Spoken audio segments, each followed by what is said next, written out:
এই নিন ম্যাডাম আপনার নারকেল।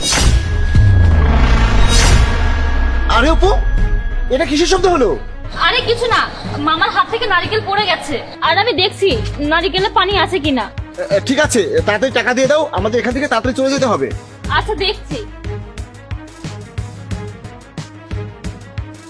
আমার কাছে তো টাকা নেই, তুমি দিয়ে দাও। আচ্ছা ঠিক আছে, আমি দিয়ে দিচ্ছি। এই যে নিন ভাই আপনার টাকা। আরে এটা কি জাহিদ ভাইয়ের বউ? তাহলে প্রেগনেন্ট না, তাহলে ভাইকে ধোকা দিচ্ছে। ভাইকে তো বলা লাগবে। আরে ভাই দাঁড়ান, এটা কথা বলা ছিল আপনাকে। আরে ভাই আমি জানি তুমি কি বলবা, তুমি বলবা যে টাকা কম হয়েছে আরো টাকা দেন। আরে এরকম কোনো কারণ না ভাই, অন্য একটা কথা ছিল। আরে ভাই এত কিসের কথা তোমার সাথে আমার? তুমি তোমার কাজ করো, আমাদেরকে আমাদের কাজ করতে দাও। এই চলো। আরে ভাই শোনেন।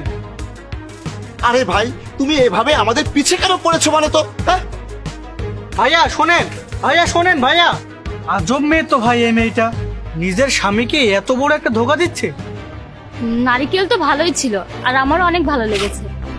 আচ্ছা ঠিক আছে, নারকেলের পানি খাওয়া তো অনেক ভালো কাজ। আজ থেকে তুমি প্রতিদিন নারকেলের পানি খাবে, আমি তোমাকে বাসায় নিয়ে গিয়ে দিব। ঠিক আছে। হ্যাঁ ভাই দাঁড়ান। আরে তুহিন, ভালোই হলো তোমার সাথে দেখা হয়ে গেল। আমরা তো তোমার বাসায় যেতেছিলাম। আমার বাড়িতে যাওয়া আপনার আগেই দরকার নেই, আমি আপনাকে একটা কথা বলতে এসেছি, আগে ওটা শুনুন। আরে ভাই তোমার যা বলার চলো বাড়িতে গিয়ে বলো। আসলে আমার বউ প্রেগনেন্ট, এই অবস্থায় রাস্তায় বেশিক্ষণ দাঁড়িয়ে থাকা যাবে না। চলো ভাই বাড়িতে গিয়ে বলো। আরে ভাই আপনার এসব কথা সাইডে রাখেন। আরে ভাই তুমি এসব কি কথা বলছো? আর তুমি তো জানো না আমি পুরো 8 মাস পরে বাড়িতে এসেছি, কারণ আমার বউ প্রেগনেন্ট।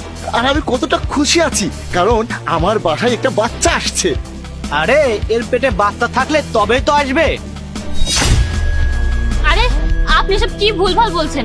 আপনি দেখছেন না আমি পুরো 8 মাসের প্রেগনেন্ট। আপনি যদি ওর বন্ধু না হতেন তাহলে এতক্ষণ একটা চড় মেরে দিতাম। অপু একদম ঠিক বলেছে, তুমি হুঁশে আছো তো?